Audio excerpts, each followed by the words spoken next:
Anda masih di Sportcast Nusantara TV. Sebelum kita berdiskusi, Bung Harpa dan Bung Ropan, kita dengar dulu nih pernyataan Exco terkait soal John Hartman. Saksikan.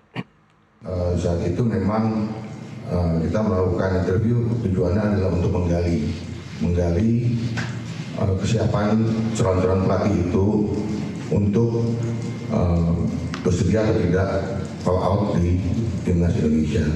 Artinya pesan dari Pak Ketum dan Pak Marji bahwa target kita nggak main-main, kita akan berusaha untuk lolos di 2030, mudah-mudahan itu bisa terwujud. Jadi kita harus mencari pelatih yang betul-betul berkompeten dan mempunyai jejak karir kepelatihannya yang bagus, dan juga yang penting adalah well prepared. Artinya kami tidak ingin seperti membeli kucing dalam karung. Kami ingin mendapatkan pelatih yang terbaik, betul-betul hatinya untuk Indonesia, betul-betul semua pikirannya tercurahkan pada timnas Indonesia, karena kami tidak mau terjadi kejadian yang terulang lagi yang kurang baik seperti ini. Jadi berpengalaman, sebelumnya kami juga di Pada Sintayong juga melakukan interview juga Pak ya, dan zaman dulu kita melakukan interview, dan alhamdulillah hasilnya juga bagus karena kita tahu isi kepala daripada pelatih tersebut. Untuk itu kita akan evaluasi dengan kegagalan kita kemarin di round 4, jadi kita akan berkumpul evaluasi untuk melakukan bagaimana perekrutan pelatih yang baik. Akhirnya diputuskanlah bahwa PSSI akan melakukan interview. Oleh karena itu, di sana juga kami melaksanakan interview betul-betul cuma hanya berempat, tapi memang Pak Ketua Umum ada di sana. Jadi kami dipersilakan oleh Pak Ketum untuk melakukan interview dulu. Setelah selesai interview kira 1,5 jam, 2 jam satu pelatih itu, lalu mereka saya akan laporkan pada Pak Ketum hasilnya, dan kami akan laporkan Pak Ketum hasilnya. Setelah itu Pak Ketum akan bertemu dengan calon pelatih tersebut. Jadi seperti saya sebutkan tadi, harus all out di sini. Artinya apa? Waktu mereka harus lebih banyak di Indonesia daripada di negaranya. Artinya mudah-mudahan itu bisa ketemu, dan juga mereka juga mempunyai pengalaman yang bagus di negara dan meloloskan negara pada dunia, dan juga bersedia untuk tinggal di Indonesia lebih lama. Dan kalau perlu dia pindah dengan keluarganya ke Indonesia supaya mereka lebih fokus. Oke, Bung Ropan, ya, kata kuncinya tadi memberikan seluruh waktu dan pikirannya di timnas, ya kan? Dan juga tinggal banyak ada di Indonesia untuk memperhatikan timnas dan juga liga-liga yang bergulir di Indonesia. Ya, dan itu menjadi satu kesepakatan bersama sebenarnya ketika dalam wawancara juga sudah dilakukan.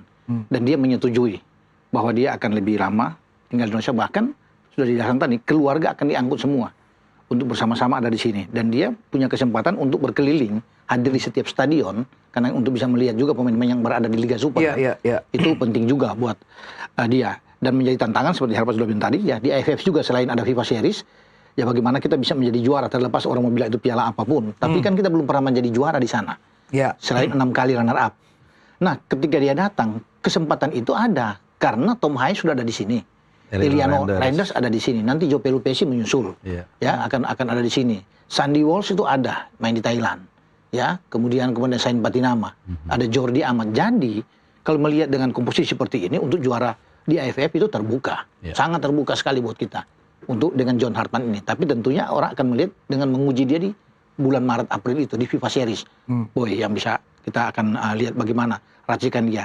Dan kalau melihat, saya pikir ya, dia punya banyak opsi yang dia bisa bermain. Maksudnya? dengan taktik strategi dia, opsinya itu banyak. Bisa bermain dengan 3 back seperti alas STY sebelumnya. Karena dengan Kanada kemarin di Piala Dunia dia bermain dengan 3 dan 4. Iya, dia suka berubah. Iya, 3 dan 4. Main dengan Belgia 3, kemudian bermain dengan Kroasia berubah 4, nanti 3 lagi dengan Maroko. Jadi itu bagus kalau saya bisa melihat. Ada beberapa pola yang dia bisa ambil. Jadi saya pikir, dan ada lagi, boy, dengan kita bisa mendapatkan John Hartman ini.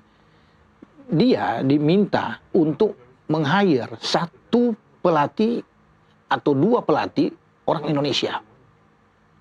Ya, seperti Alfred Riedel dulu bersama dengan Widodo Ciputra, masih ingat? Ya. Kemudian Luis Mia dengan Bima Sakti, ya, dan terakhir STY dengan Nova. Ya. Nah sekarang siapa? Mungkin apakah Kurus? Ya, Kurniawan kan masih banyak tuh. Ya, yang kita bisa lihat. Jadi itu yang menjadi kesepakatan kan dia mau bahwa asisten itu bisa dengan orang pelatih. Iya, saya harus bersikap skeptis ini. Iya, harus begitu. Bung Harpa. Supaya keluar semua sari-sarinya. Iya, saya harus skeptis ya. Mendengar tadi penjelasan dari Bung Ropang macam.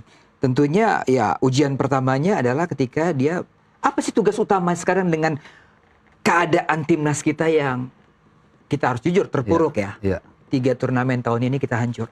Saya pikir yang dikurangi adalah berbicara dan ditambah bekerja. Itu yang perlu dilakukan karena biarlah nanti teracikan dia bulan Maret, Juni, Juli itu berbicara. Ya, kurangi gimmick-gimmick karena kadang-kadang itu kontraproduktif. Ini belajar karena gini. Kalau kita lihat pemilihan pelatih saat ini speknya ini benar-benar bertolak belakang dengan yang sebelumnya. Soal tempat tinggal. Mereka menekankan untuk di sini. Interview. Positif sekali itu. Soal interview juga. Kemudian soal pemilihan juga kolektif kolegial. Dan dari aspek taktikal juga tadi kan supaya menganyam dengan apa yang dikatakan Bung Ropan, dia ini suka variatif tiap pertandingan yang saya baca ya, Bung Ropan ya. Sesuai dengan lawan. Iya, beda dengan yang sebelumnya, terutama dengan STY. STY rigid kan dengan 3 back, lalu counter press kalau memang lawannya kuat. Kalau dia tuh suka berubah-ubah kayak Pep Guardiola. Nah ini skeptisme juga ada di sini. Artinya critical thinking-nya adalah bagaimana kemudian dia bisa menerapkan kalau memang dia melakukan seperti yang dilakukan dulu di Kanada, di Indonesia juga di timnas itu bisa berjalan karena waktu ini nggak banyak tim nasional ketemu. Bulan Maret ini paling ketemu mungkin 3-4 hari, ya kan backbone-nya kecuali Liga Indonesia gitu. Kemudian nanti Juni Juli udah persiapan menuju AFF. Ini kan nggak banyak waktunya. Sementara dengan satu pola aja pelatih butuh waktu. Sekali lagi berkali-kali saya mengatakan kalau klub mungkin dia bisa tiap hari bermain. Berlatih ini kan enggak. Nah ini taktik ini. Nah ini kembali lagi ke pelatih ini. Apakah kemudian dia pikir, oh kayaknya nih kalau untuk Indonesia nggak bisa selalu improvisasi. Dia kemudian pakai yang rigid, ini bisa juga. Jadi sekali lagi nggak usah banyak gimmick-gimmick. Kerja, mapping, kemudian nanti Maret orang akan ngintip. Orang pasti ngintip ini. Ngelihat, oh oke, bagus juga ya ada harapan. Kalau istilah saya tuh main Daytona di checkpoint 1 lolos. Nah nanti semakin tumbuh harapan itu, orang lama-lama akan mulai, oh ya, oke, let's do it with this one guy.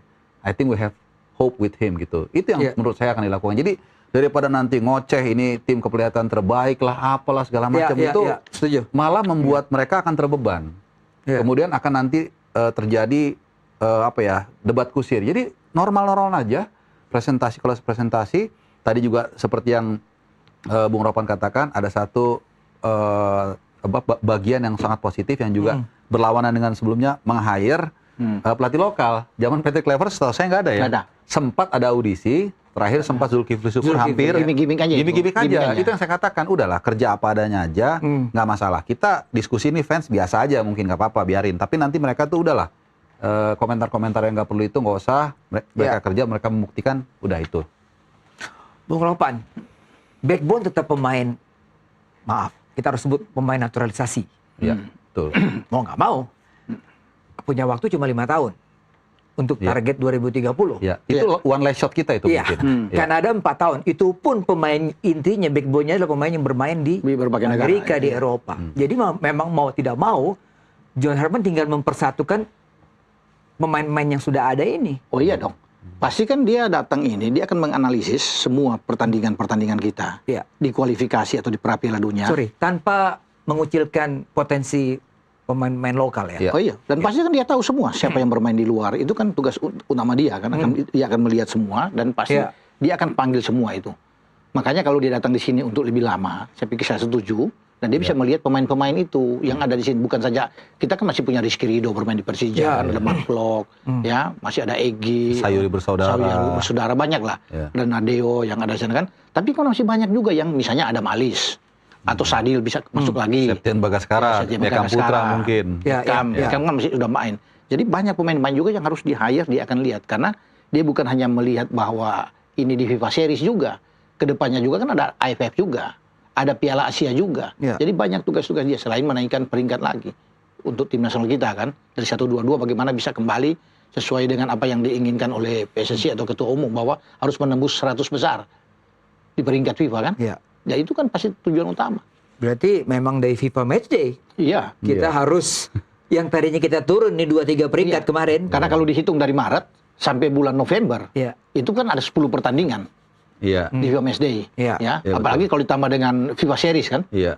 akan banyak. Itu kesempatan Untuk bisa menaik. peringkat kita. Dan sekarang kalau kita lihat di yang info terakhir bahwa dengan Malaysia kena hukuman, Malaysia akan turun jauh ke bawah kita bisa di 1-2-1. Oh, ya, ya. Malaysia kan kena hukuman kemarin. Beberapa 3 pertandingan mereka tuh Dihilangkan. digagalkan, dihilangkan. Oke. Nah, itu berpengaruh juga, Boy. Kita break lagi Bung Ropan, Bung Harpa. Kita akan kembali setelah pariwara berikut ini.